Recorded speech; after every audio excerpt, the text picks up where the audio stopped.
juntos como hermanos, miembros de la Iglesia, vamos caminando al encuentro del Señor. En el nombre del Padre, y del Hijo, y del Espíritu Santo. La gracia, la misericordia y la paz de Jesucristo el Señor esté con ustedes. Pidamos perdón a Dios por nuestros pecados.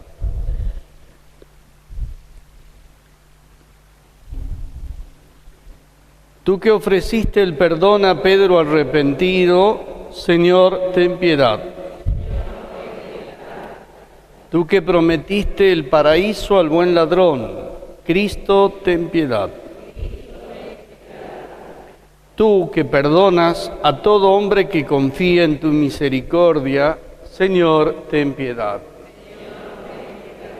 Dios Todopoderoso, tenga misericordia de nosotros, perdone nuestros pecados y nos lleve a la vida eterna. Gloria a Dios en el cielo y en la tierra paz a los hombres que ama el Señor. Por tu inmensa gloria te alabamos, te bendecimos, te adoramos, te glorificamos.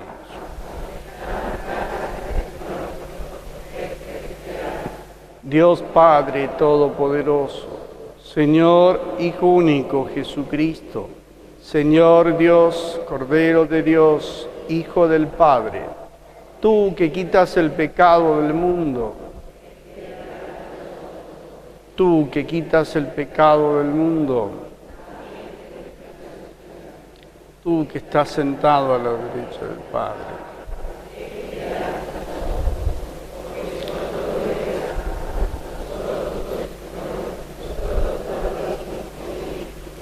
Con el Espíritu Santo. Oremos. Dios Todopoderoso y Eterno, aumenta nuestra fe, esperanza y caridad, y para conseguir lo que nos prometes, ayúdanos a amar lo que nos mandas.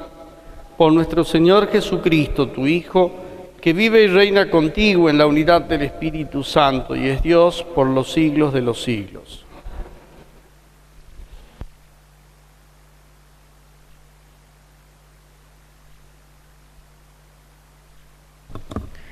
Lectura del libro de Jeremías. Así habla el Señor. Griten jubilosos por Jacob, aclamen a la primera de las naciones. Háganse oír, alaben y digan: el Señor ha salvado a su pueblo, al resto de Israel. Yo los hago venir del país del norte y los reúno desde los extremos de la tierra. Hay entre ellos ciegos y lisiados, mujeres embarazadas y parturientas. Es una gran asamblea la que vuelve aquí. Habían partido llorando, pero yo los traigo llenos de consuelo. Los conduciré a los torrentes de agua por un camino llano, donde ellos no tropezarán. Porque yo soy un padre para Israel, y Efraín es mi primogénito. Palabra de Dios. Grandes cosas hizo el Señor por nosotros. Cuando el Señor cambió la suerte de Sión, nos parecía que soñábamos. Nuestra boca se llenó de risas y nuestros labios de canciones. Hasta los mismos paganos decían: el Señor hizo por ellos grandes cosas hizo el Señor por nosotros y estamos rebosantes de alegría.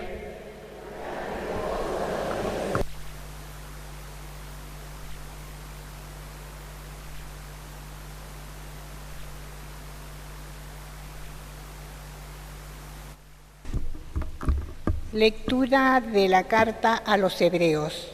Hermanos, todo sumo sacerdote del culto antiguo es tomado de entre los hombres y puesto para intervenir en favor de los hombres en todo aquello que se refiere al servicio de Dios. a fin de ofrecer dones y sacrificios por los pecados.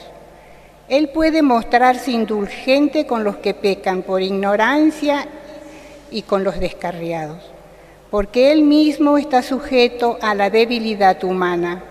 Por eso debe ofrecer sacrificios, no solamente por los pecados del pueblo, sino también por sus propios pecados.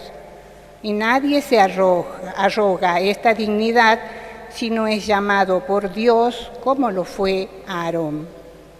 Por eso, Cristo no se atribuyó a sí mismo la gloria de ser sumo sacerdote, sino que la recibió de aquel que le dijo: «Tú eres mi Hijo, yo te he engendrado hoy».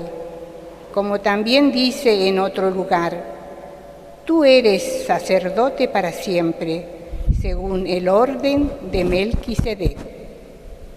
Palabra de Dios. Aleluya, aleluya, aleluya. Aleluya, aleluya. Aleluya, aleluya, aleluya.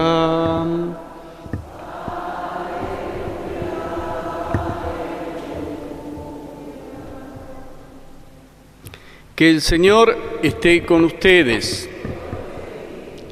Evangelio de nuestro Señor Jesucristo según San Marcos.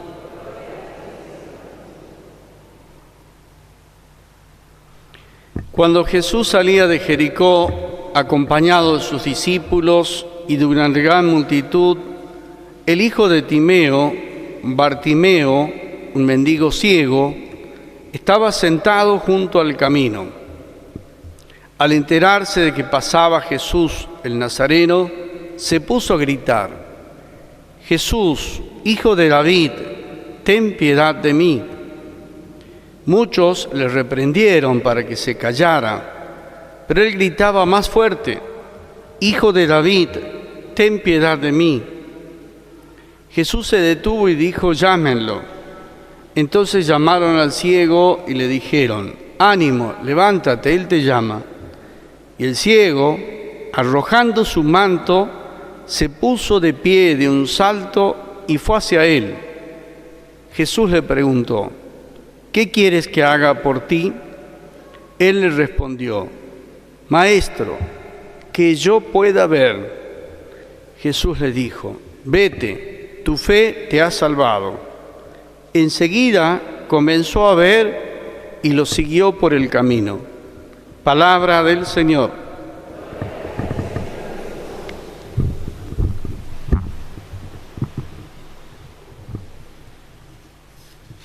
Hemos hecho una hermosa oración al comienzo de la misa.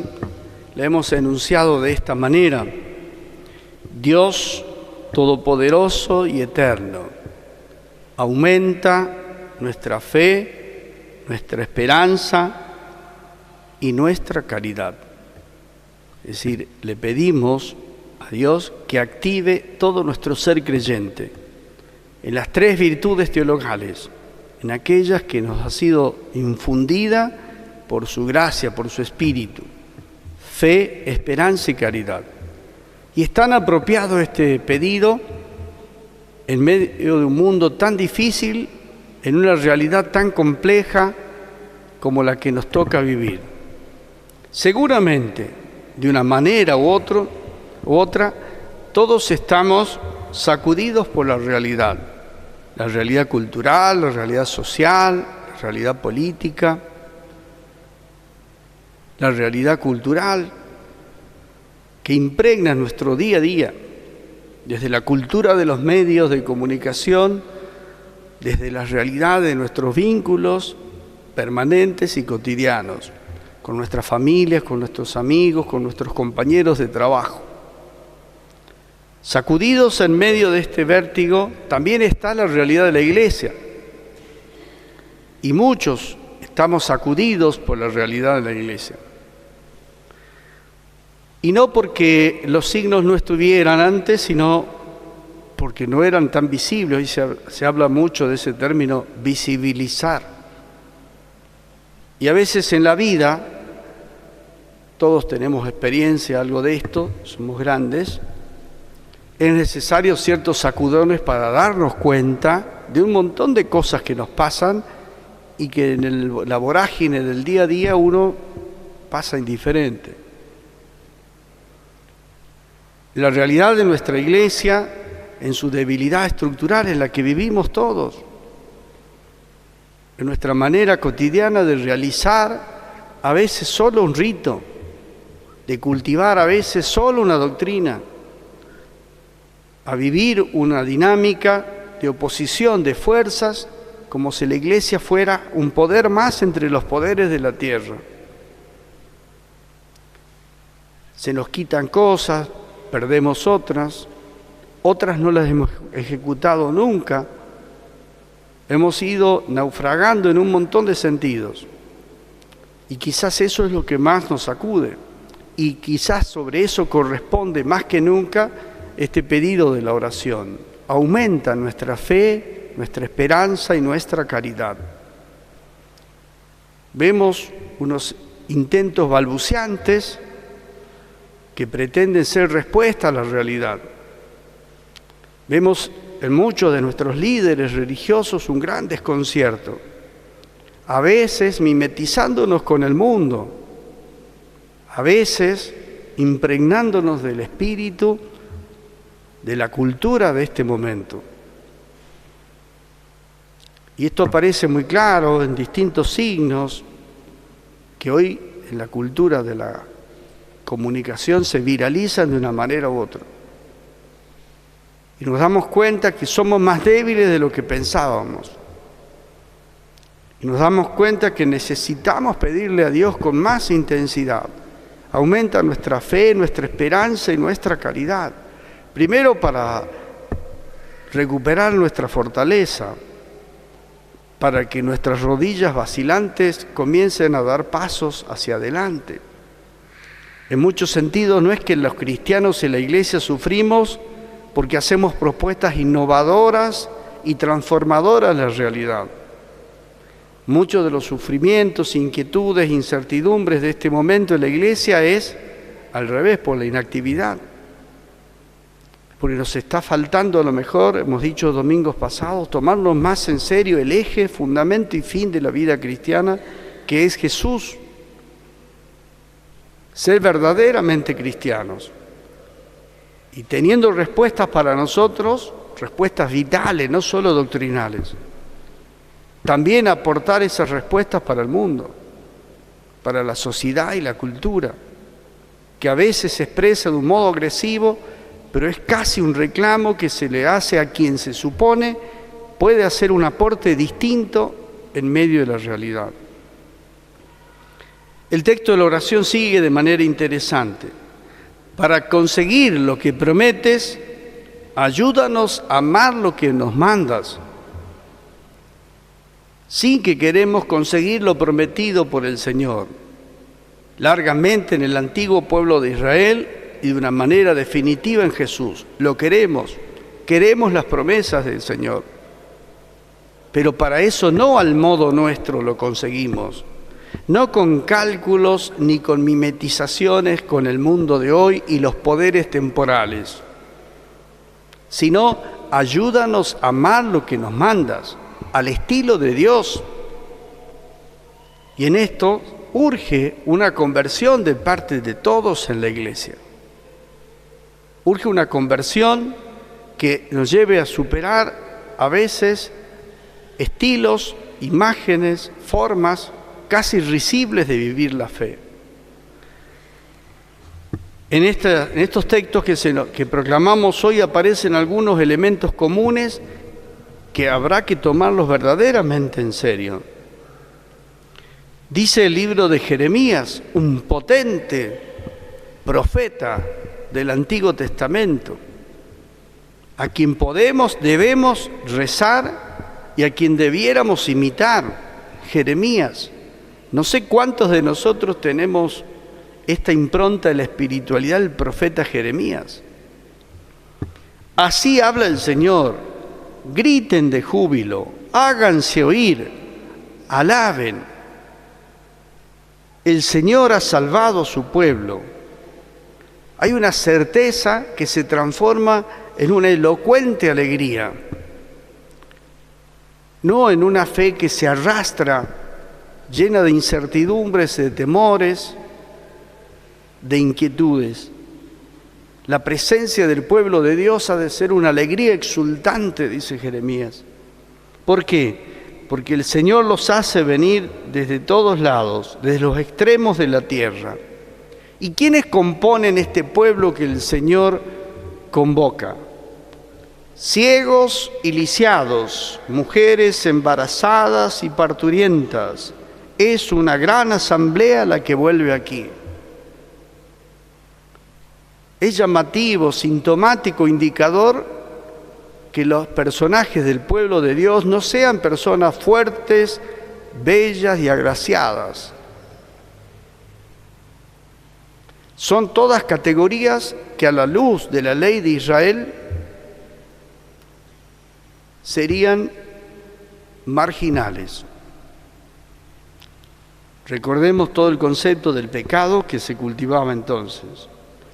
Ellos, estos que son la sobra de este mundo, han partido llorando.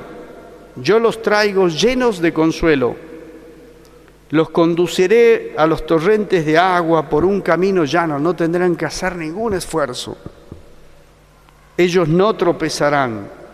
Yo soy un padre para Israel y Efraín es mi primogénito. Claro que nos gusta esto que promete el Señor, como hemos dicho en la primera oración de la misa. Nos promete consuelo, nos promete cuidarnos, reunirnos, unificarnos, pero en este estilo. No aparecen acá los que se creen poderosos, los que ponen sus seguridades en algo que no sea Dios. En el Salmo se nos invitó a responder, grandes cosas hizo el Señor por nosotros. Este es otro ejercicio de la espiritualidad cristiana muy necesaria personalmente, familiarmente y en las comunidades. La memoria de los grandes hechos que Dios hizo por su pueblo. Cómo cambió la suerte de Sión. Nos parecía que soñábamos. Nuestra boca se llenó de risa, nuestros labios de canciones. Hasta los paganos decían, el Señor hizo por ellos grandes cosas. La memoria del paso de Dios fortalece la fe, dinamiza la esperanza, activa el amor, la caridad. No es solo una gracia que llega así, etérea a nuestros corazones. Por eso la Sagrada Escritura, la palabra de Dios, no es azarosa en la vida de los cristianos. Es casi una obligación, es un pilar, es un fundamento. La lectura creyente de la historia que podemos hacer en familia, ayudándonos a ver el paso de Dios en medio de la historia humana. También en la carta a los Hebreos se dice que el mediador, sumo sacerdote, el mediador Jesús, Él puede mostrarse indulgente con los que pecan por ignorancia y con los descarriados. Él mismo ha sido sujeto a la debilidad humana. Cristo no se atribuyó a sí mismo la gloria de ser sumo sacerdote, sino que la recibió de aquel que le dijo, tú eres mi hijo, yo te he engendrado hoy. Jesucristo es el mediador en la obediencia y en la humildad. Otra nota muy clara. Aprenderemos de una vez que para cruzar ese puente, Jesús es el mediador, es el pontífice, el sumo sacerdote, en este sentido es necesario caminar por estas virtudes de la obediencia y de la humildad. Y después en el Evangelio de San Marcos, un pasaje muy interesante.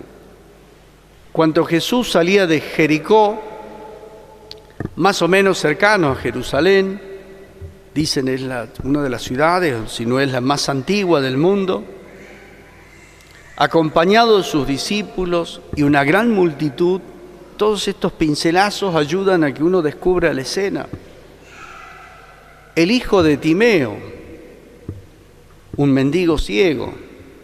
Estaba al borde del camino, tirado al borde del camino. Por el camino pasaba la vida, la gente iba y volvía, la gente tenía que hacer. Unos iban a visitar a otros, negociaban, se trasladaban, tenían un objetivo. El camino es el signo de la vida, lo tomará el libro de los Hechos para hablar del cristianismo. Pero el hijo de Timeo estaba tirado al costado de la vida. Era ciego, era un mendigo ciego. Ya nos está recordando el profeta Jeremías, ¿quiénes componen la asamblea de Dios? Los ciegos, los lisiados, las embarazadas. Al enterarse de que pasaba Jesús el Nazareno, se puso a gritar.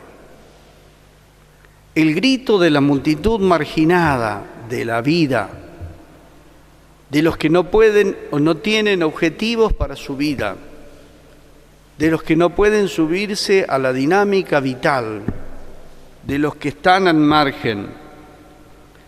Jesús, Hijo de David, ten piedad de mí. Se puso a gritar en una confesión de fe. Utilizaba la misma palabra que se utiliza en la misa. Kyrie eleison, ten piedad de mí. Es el grito que brota de cada uno de nosotros cuando nos acercamos al camino de la vida que se nos propone sacramentalmente y queremos la mirada llena de misericordia y de perdón. Esta expresión eleison quiere decir que entienda mi miseria y que me dé una limosna. Era el grito del ciego. Que tenga piedad de mí. Es una expresión que brota de la profunda necesidad de aquel hombre. Muchos le reprendían para que se callara. Querían acallar el grito de quien necesita una ayuda. Necesitaba una ayuda adecuada. Y los que rodeaban a Jesús, los que seguían a Jesús, sus discípulos y la multitud lo callaban. Embelesados con Jesús, se olvidaban del dolor del que estaba al lado del camino. Qué paradójico. Poder adorar al Señor, pero no darse cuenta de la necesidad del hermano. Qué terrible para cristianos y para comunidades y para la iglesia que no tuviéramos la sensibilidad para escuchar el grito de quien lo necesita. Vuelve a gritar: Hijo de David, ten piedad de mí. Hay una progresión en el grito de Timeo, del hijo de Timeo, porque primero enuncia la situación, la referencia geográfica: Jesús, el Nazareno, Hijo de David. Hijo de David es una proclamación de fe, significa que él confiaba como Mesías, es el Mesías que debe venir. Después ya deja la confesión situacional Jesús y habla: Hijo de David, ten piedad de mí. Entonces Jesús se detuvo y dijo: llámenlo. Lo llamaron y le dijeron: ánimo, levántate, Él te llama. ¿Saben, al escuchar esas palabras, cómo se habrá conmovido el corazón de aquel ciego al borde de la vida? Era llamado a la vida, a entrar en el camino. ¿Y qué hizo aquel ciego? Era un pobre hombre que estaba al costado del camino, que no tenía nada, pedía limosna. Aquellos pueblos eran muy pobres. Él tenía un manto que le servía para cubrirse en la noche porque hace mucho frío. Pero era tal la certeza de la llamada, era tal la confianza que le tenía Jesús, que pegó un salto y arrojó el manto. Ya no le importó más nada. Dejó su pasado atrás. Estaba dispuesta hasta la mínima seguridad de tener un manto. Se lanzó hacia adelante. No se puso a calcular, no dijo: a ver quién me tiene el manto para que no me lo roben y yo voy a ver qué quiere. Se lanzó y dejó el manto. La certeza de la fe lanza hacia adelante, lo dice San Pablo también, me lanzo hacia adelante, corro la carrera por el objetivo de la corona de gloria. Se puso de pie de un salto y fue hacia él. Jesús le preguntó, ¿qué quieres que haga por ti? Maestro, que yo pueda ver. Nada más. Maestro, que yo pueda ver. Esta expresión del ver adquiere varios matices en el Evangelio. No solo la mirada literal, sino la mirada de la fe, la que puede comprender la realidad, la que le da la posibilidad a él de insertarse en la vida, que yo pueda ver. Jesús le dijo simplemente, tu fe te ha salvado, vete. Él comenzó a ver y lo siguió por el camino. Él comenzó a ver significa, empezó a creer en Jesús y lo siguió por el camino. El camino de la vida, de este mundo, de este siglo, de esta cultura, invita a que también nosotros le digamos a Jesús, aumenta nuestra fe, esperanza y caridad.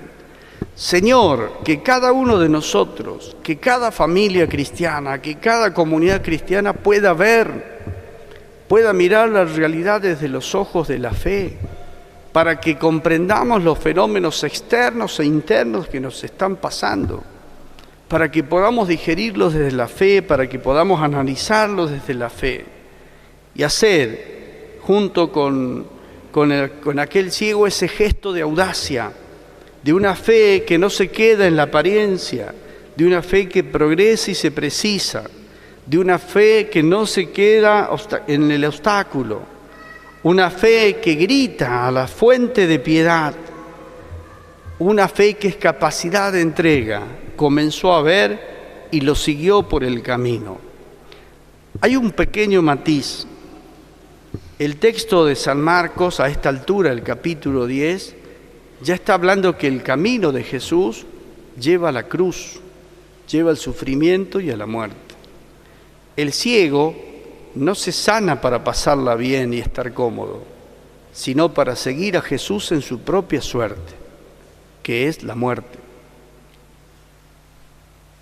El ciego aprende a ver y la fe lo hace seguir a Jesús hasta las últimas consecuencias.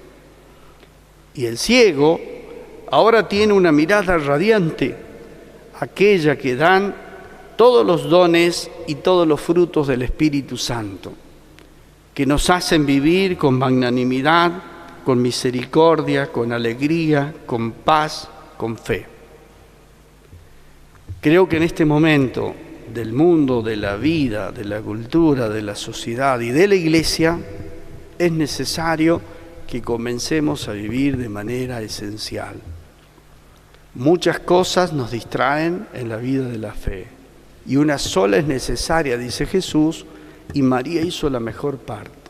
Se puso a los pies del Señor a escuchar sus enseñanzas, a conocerlo mejor, a amarlo con un amor receptivo que era capaz de comprender su proyecto, su palabra, sus deseos y la entrega de su vida.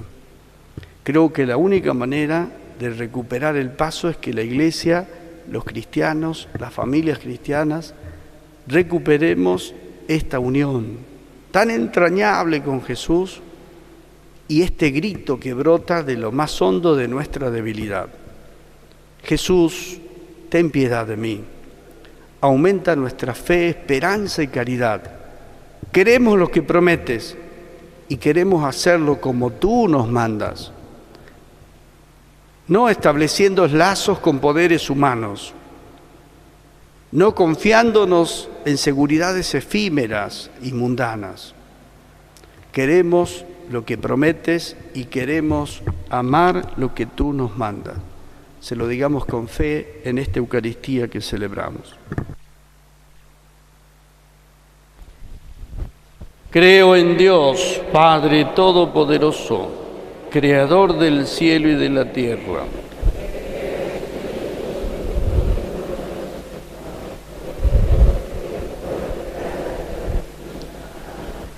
Así. Nació de Santa María Virgen, padeció bajo el poder de Poncio Pilato, fue crucificado, muerto y sepultado, descendió a los infiernos, al tercer día resucitó de entre los muertos, subió a los cielos,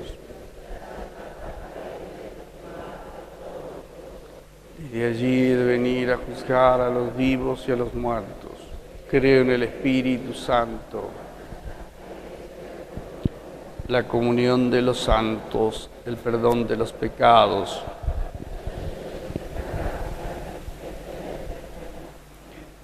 Presentamos las intenciones de nuestra comunidad. A cada intención respondemos, te lo pedimos, Señor. Te lo pedimos, Señor.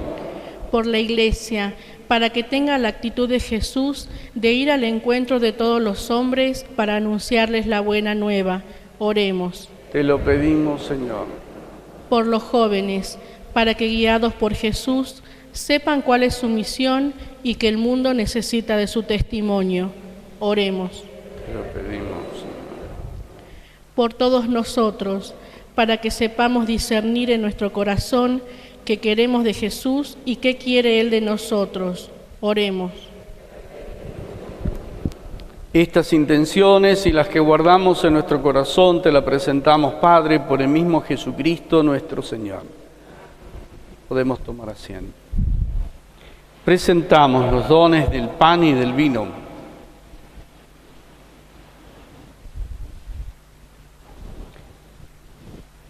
Recibe, oh Dios eterno, la hostia inmaculada,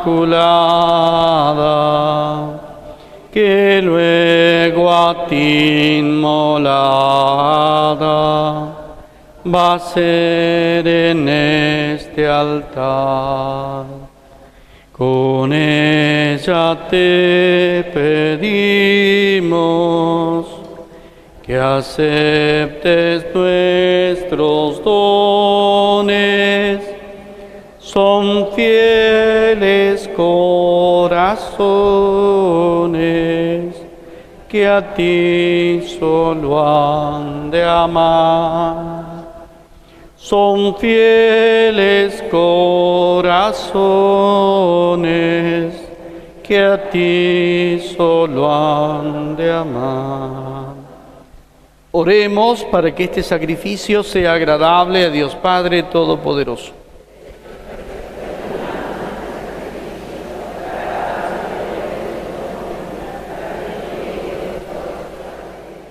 Padre, mira las ofrendas que te presentamos y que la celebración de estos misterios sean para tu gloria y alabanza. Por Jesucristo nuestro Señor. El Señor esté con ustedes. Levantemos el corazón. Demos gracias al Señor nuestro Dios. En verdad es justo y necesario, es nuestro deber y salvación darte gracias siempre y en todo lugar, Señor Padre Santo, Dios Todopoderoso y Eterno, por Cristo Señor nuestro. Él mismo se compadeció del pecado de los hombres y quiso nacer de la Virgen. Murió en la cruz para liberarnos de la muerte y resucitó del sepulcro para darnos la vida eterna. Por eso con los ángeles y santos te cantamos. Santo, santo, santo es el Señor. Hosana en las alturas.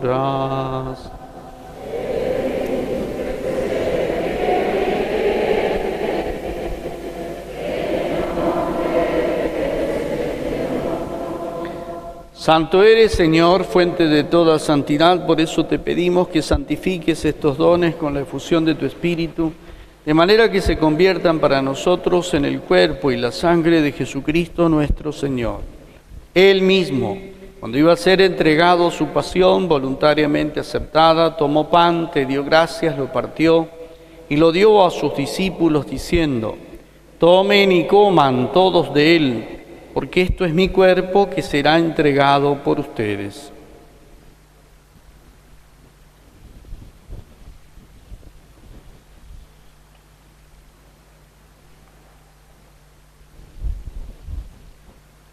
Del mismo modo, acabada la cena, tomó el cáliz y dándote gracias de nuevo, lo pasó a sus discípulos diciendo: tomen y beban todos de él, porque este es el cáliz de mi sangre, sangre de la alianza nueva y eterna, que será derramada por ustedes y por muchos para el perdón de los pecados. Hagan esto en conmemoración mía.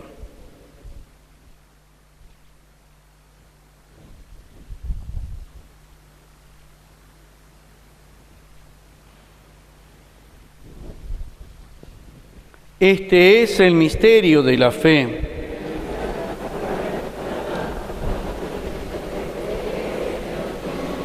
Así, Padre, al celebrar ahora el memorial de la muerte y resurrección de tu Hijo, te ofrecemos el pan de vida y el cáliz de salvación y te damos gracias porque nos haces dignos de servirte. Te pedimos que el Espíritu Santo congregue en la unidad a cuantos participamos del cuerpo y la sangre de Cristo. Acuérdate de tu Iglesia extendida por toda la tierra, con el Papa Francisco, con nuestro Obispo Mario y todos los pastores que cuidan de tu pueblo, llévanla a su perfección por la caridad. Acuérdate también, Señor, de nuestros hermanos que ya se durmieron en la esperanza de la resurrección. Ten piedad de todos nosotros, y así con María la Virgen, Madre de Dios y Madre nuestra, los apóstoles y cuantos vivieron en tu amistad a través de los tiempos, merezcamos por tu Hijo Jesucristo compartir la vida eterna y cantar tus alabanzas. Por Cristo, con Él y en Él, a ti Dios Padre Omnipotente, en la unidad del Espíritu Santo, todo honor y toda gloria por los siglos de los siglos. Dejemos que el Espíritu Santo Dios nos ayude a rezar.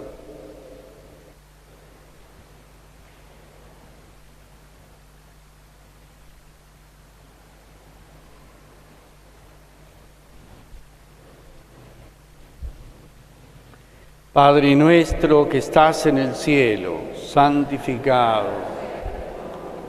Venga a nosotros tu reino.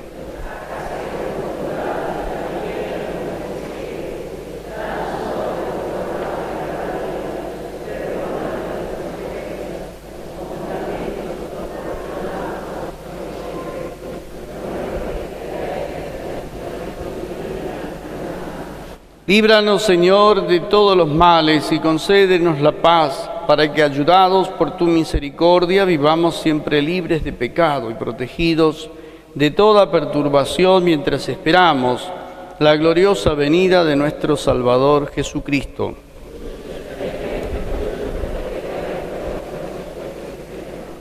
Señor Jesús, que dijiste a tus apóstoles: les dejo la paz, les doy mi paz. No tengas en cuenta nuestros pecados, sino la fe de tu Iglesia.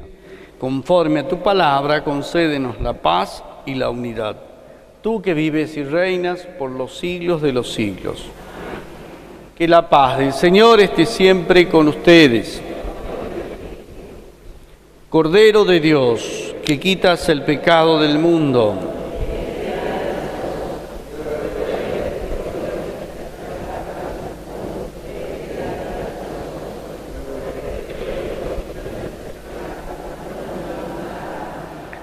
este es Jesús, Cordero de Dios, que quita el pecado del mundo. Felices los invitados a la mesa del Señor.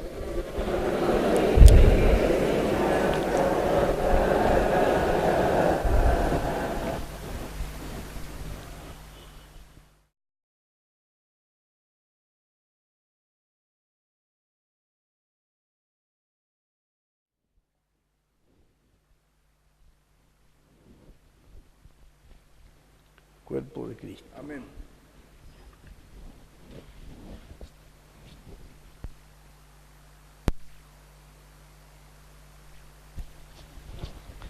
Oh buen Jesús, yo creo firmemente que por mi bien estás en el altar, que das tu cuerpo y sangre juntamente al alma fiel en celestial manjar, al alma fiel en celestial manjar. Indigno soy, confieso avergonzado, de recibir la Santa Comunión. Jesús, que ves mi nada y mi pecado, prepara tú mi pobre corazón. Prepara tú mi pobre corazón. Dulce maná y celestial comida, gozo y salud de quien te come bien. Ven sin tardar, mi Dios, mi luz, mi vida. Desciende a mí hasta mi pecho, ven. Desciende a mí hasta mi pecho, ven. Oremos. Señor y Dios nuestro, te pedimos que lleves a plenitud en nosotros lo que significan estos sacramentos, para que poseamos plenamente lo que ahora celebramos en esta liturgia. Por Jesucristo nuestro Señor. Bendita sea tu pureza y eternamente lo sea.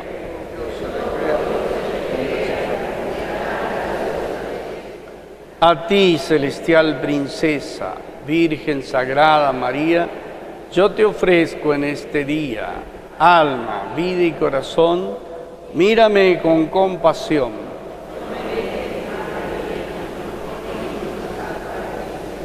Que el Señor esté con ustedes. Los bendiga Dios Todopoderoso, el Padre, el Hijo y el Espíritu Santo. Podemos ir en paz. Y que Dios les conceda un feliz domingo. Mientras recorres la vida, tú nunca solo estás. Contigo por el camino, Santa María va.